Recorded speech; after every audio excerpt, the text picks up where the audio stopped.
he would say, I am an uplifter, and everyone who comes into my sphere, we're calling it a field of attraction, will be uplifted as a result of their encounter with me. And no one will be diminished as a result of their encounter with me. Isn't that beautiful? Isn't that a powerful, deliberate point of attraction? And you could take it further. I'm not going to hurt my heart anymore by pushing against that. I'm not going to watch that thing on television that makes me upset every time I watch it. I'm not going to do that to myself anymore. What are you going to do today? Well, I'm not going to do that. I'm not going to do that. What are you going to do? I'm going to be deliberate. I'm going to look for the lovelies. I'm going to comment on the lovelies. I'm going to look for the uplifters. I'm going to appreciate my skills, and I'm going to appreciate the workforce, and I'm going to appreciate all of the opportunities that are out there, and I'm going to match myself up with the best of them. And I'm going to see myself growing and expanding, and I'm going to see myself eager on my way to work, and I'm going to see myself satisfied as I'm moving toward the things I want. And I'm going to see a steady progression of all of the things that I want. I'm going to feel good to be there, because I realize I'm going to spend a lot of my time doing that. And I want to feel good in this lot of time that I spend doing that. I'm going to look for their positive aspects, and I'm going to practice them when I'm not with them. And I'm going to look for their positive aspects, and I'm going to practice them when I'm not with them. I'm going to fill my bag of marbles so full of the positive aspects of everyone that I'm going to encounter on a regular basis, for darn sure. And then I'm going to watch the law of attraction reach into their sphere and bring that aspect of them to me, until that is the relationship that I have with that one and that one and that one and that one and that one, because that's the relationship I practice, because the law of attraction is a real deal. I'm no longer going to walk through life and say, you, I disapprove of you, change. Makes me feel bad when I see you doing that. I'm going to practice my bag of marbles until the law of attraction doesn't let me see that. I don't see that. Esther really relates to this. Have you ever gone to a furniture store? It's Esther's favorite place to be, really. She likes it almost as much as a vortex. And when she goes to the furniture store, she will say to Tracy, who is usually her partner in crime, who goes with her, her daughter, she'll say, we're only looking for lamps. Do not call me to see anything but lamps. Because there are a lot of things in that store, and they get so distracted about so many things, and then they lose their focus. Only lamps today. I don't want to hear about a table. Don't show me that rug. I don't want to see that picture. I don't want to see that sofa. Lamps. We're looking for lamps. Well, that's sort of what we're talking about. You want to use your focus to identify how you want to feel, and the law of attraction will bring that and that and that and that and that. Most of the time when you hold back, it's because you are sensitive to how others will respond. But it is a holding back.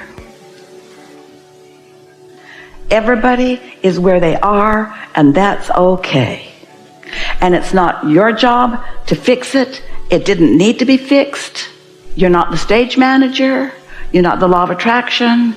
You are a participant in life experience, and your wheelhouse, your awareness environment is between where you are and what's in your vortex and your movement toward that, period.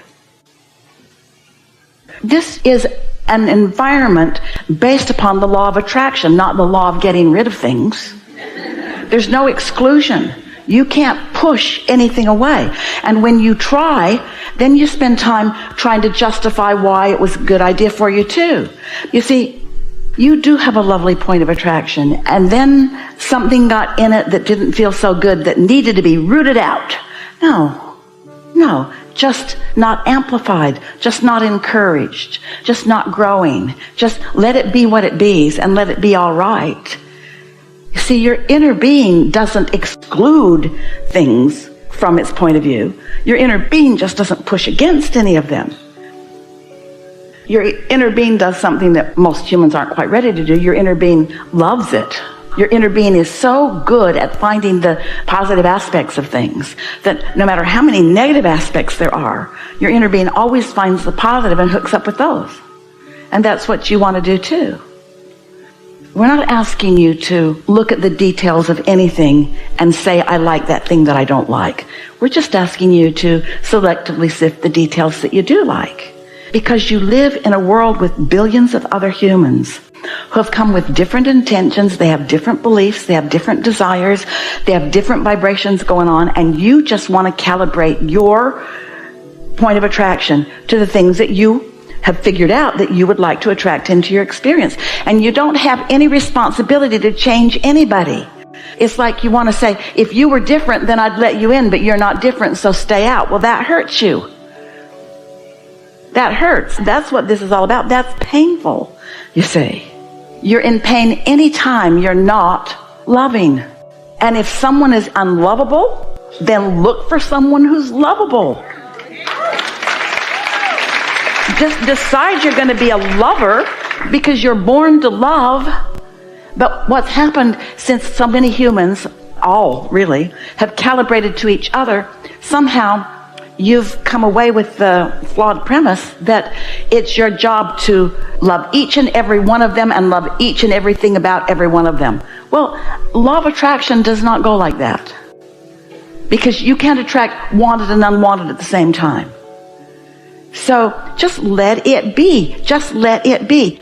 And you know what the easiest way to get there is? To adore the diversity of your time and place. Adore the variety. Adore the different points of view. Adore the vortices that are being born out of your differences. Look at what's going on in your world today. So many people, so fearful that someone else has the power to mess up their experience, when only you have the power to mess up your experience. Only you have the power to mess up your experience. Because the other theory, which is totally bogus, goes something like this. If others have the power to mess up my experience, I must control them, which you can't do. So then you feel broken or inferior, incapable of not being able to control something that was never your intention to control. What you want to control is where you look. What you want to control is how you feel. What you want to control is your calibration between you and the source that is you. You don't want it all to be gone, just the parts that aren't a vibrational match to what feels good. There are many positive aspects. If they're not easy to find, then don't look for them.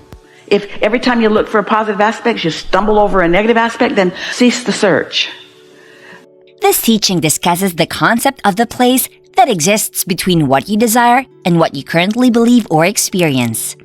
This gap between desire and belief often causes discomfort or yearning, but it's where the key to living happily in the present moment lies.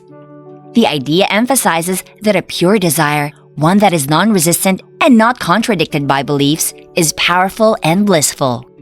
It contrasts with the usual human tendency to hold on to current realities while reaching for more, causing discomfort. The power of non-resistant thought is compared to an atomic bomb, while normal human thought is likened to a firecracker. Abraham encourages focusing on desires unequivocally, without contradiction, and not being swayed by the opinions or doubts of others. It suggests that those who are masterful at creating their reality are those who speak of their desires without talking against them. These individuals are described as blissful in their world, accomplished in their art or science, and they demonstrate the power of focusing on desires without contradiction. Once again, allow your corks to bob, beautiful souls.